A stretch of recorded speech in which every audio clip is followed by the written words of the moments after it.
Hello.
Hello and welcome to Community Link. My name is Christian Hoffman. I'll be your host today. I'm the Vice President for Public Relations and Development at Community Missions, and Community Link is Community Missions' opportunity to talk a little bit about the different programs offered by Community Missions and how you out there in the community might be able to support those programs or access those programs.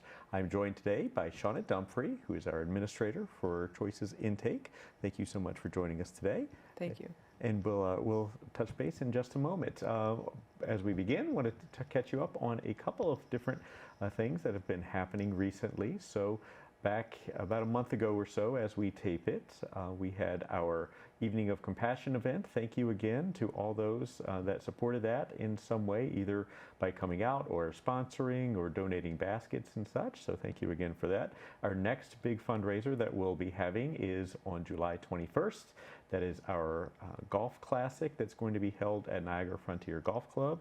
You can find out all the information about that on our website, communitymissions.org, or any of our social media as well. So we hope that you'll come out and join us if you're a golfer, or if you would like to donate things like gift cards or other items to be raffled off. We will certainly always appreciate those as well. Just give us a call at the phone number 716-285-3403, and my extension is 2247.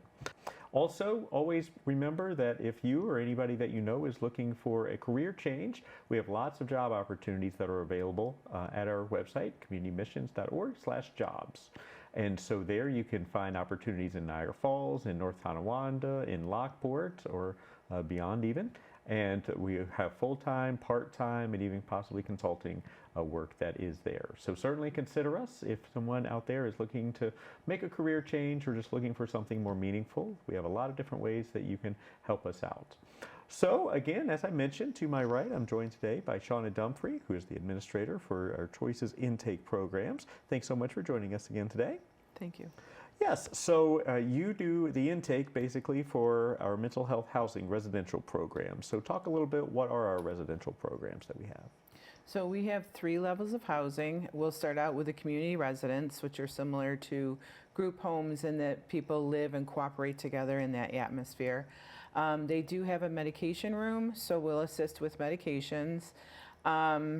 We have one in North Tonawanda. It's called Canal View. Those are shared bedrooms.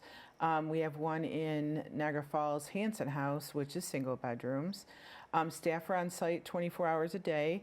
Everybody works together to maintain the cleanliness of the house and work through making dinners together. So if somebody is struggling with a daily living skill of cooking meals or preparing meals, staff can help them with that. They do have to work on restorative services, which are goals for independent living. So they do have to sit with staff 6 times a month and work with them for 15 minutes on those goals. We don't require, but we do recommend that they have some kind of day activity during the weekdays, just so boredom doesn't set in. There are day programs that are in the area. Of course, our Niagara Vision Pros in Niagara Falls is one of them. So that's our very first and most supportive level of care. Those are for people that are really struggling to stay in the community, maybe symptomatic, maybe needing some help with those daily living skills. The intermediate level of care is called the Treatment Apartment Program, TAP. It's nicknamed Cleveland Heights. That is in Niagara Falls. That is similar in that we have a medication room. People do have to work on restorative service goals 6 times a month with staff. It is much more independent. So a person would live with a same-sex person in an apartment and share that. There is a locking bedroom, so there is a private space within that area. And they do come and go as long as they're involved in their treatment and working with staff. It is more independent. And that is a two-step program. So we have the on-site, which is at Cleveland Avenue, and then we work with landlords throughout Niagara Falls and rent homes that have apartments, and that we consider our off-site. So once somebody works out very well on-site, they can move to an off-site location, which provides more independence, but also that support before they go out into the community. And then the last one is called supportive housing, and that is our subsidized program.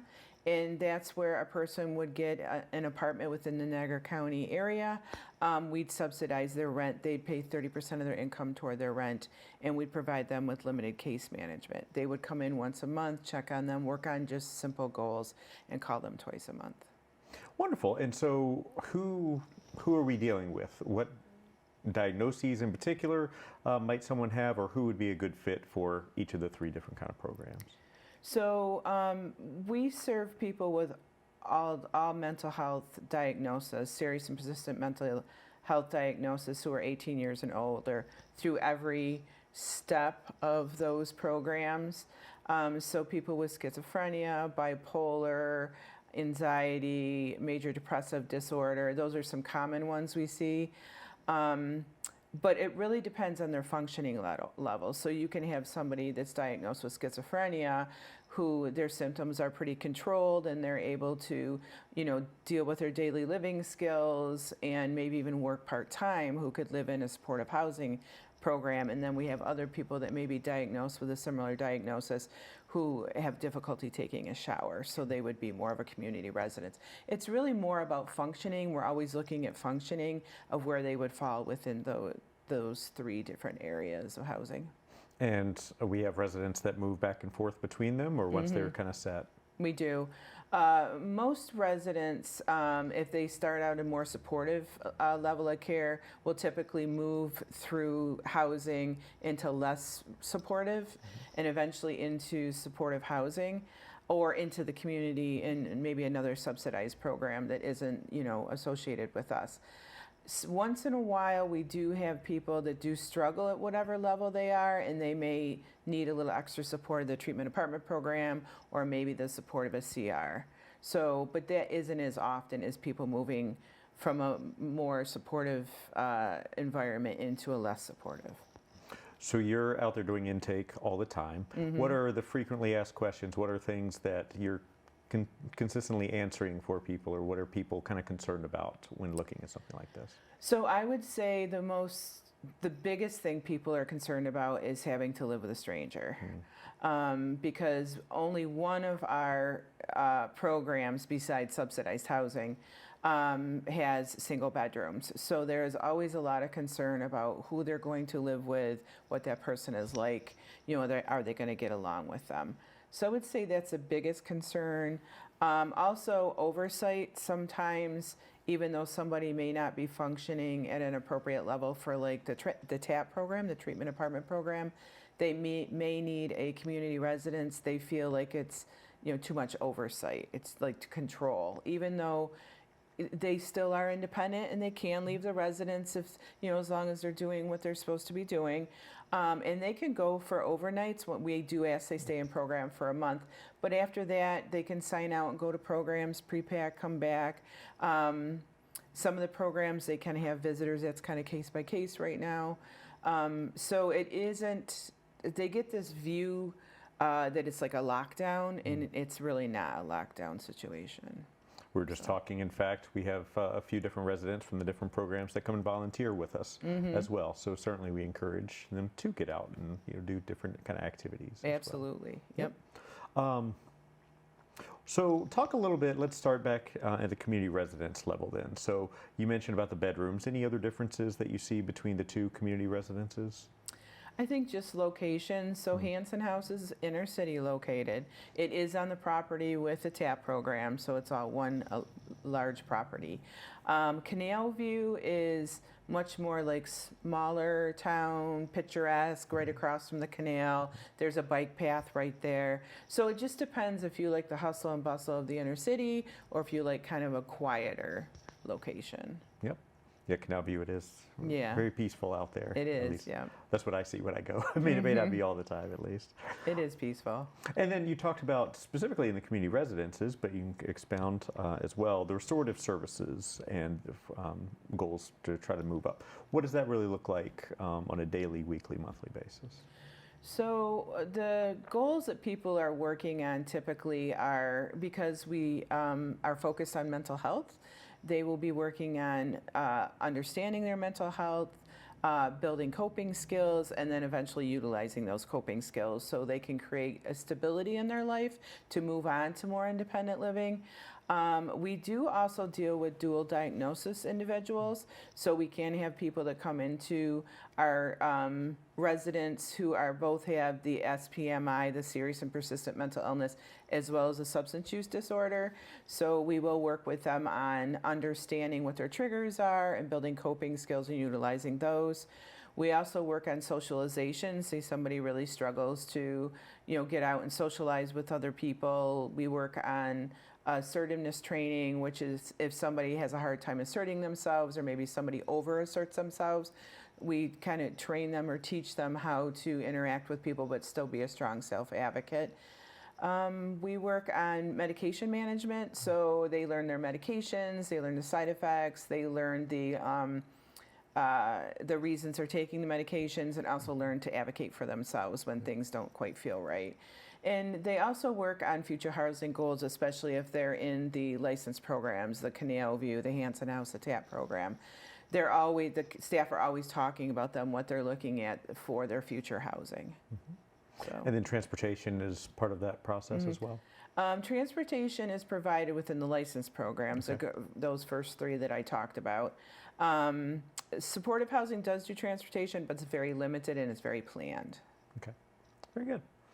Let's see. So what does a day-to-day look like at each of the different programs? So let's start at the community residences then.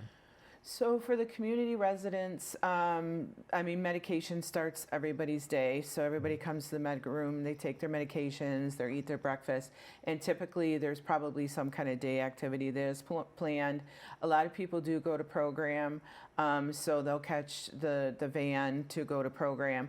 Now with the program, it isn't always 5 days a week. Some people might go 3 days a week, 2 days a week, mornings, afternoons, whatever. So it's really tailor-made to them. Then they get home. Most people are usually home by like 2:30, 3 o'clock. And then that kind of starts, they kind of relax at that point, and then the dinner routine starts, and then the cleaning of the house starts, and nighttime meds, and then kind of settle down. So that's a CR type of routine. Weekends are pretty relaxed. They kind of just do what they want to do, maybe go visit family or friends or just hang out and just relax. A lot of people play video games, so that's a good time for them to relax and do that too. For the treatment apartment program, it's a little different. They're in their own apartment maintaining it. So although they do come to the medication room to get their medications, the next thing they would do is they either eat or don't eat breakfast because they're managing their own selves, and they're cleaning their apartments, and they're making sure their clothes are clean, and they're doing all those. They're going grocery shopping, so they might be dropped off at the grocery store at some point to get their groceries. They're working with staff. They may or may not be going to program. Some people are volunteering. Some people may be even doing some work. We do have people that work a little bit. So that's kind of that program. And then supportive housing is everything. Some people work, some people don't. They're living independently in the community, so it's difficult to really give you a snapshot within that program.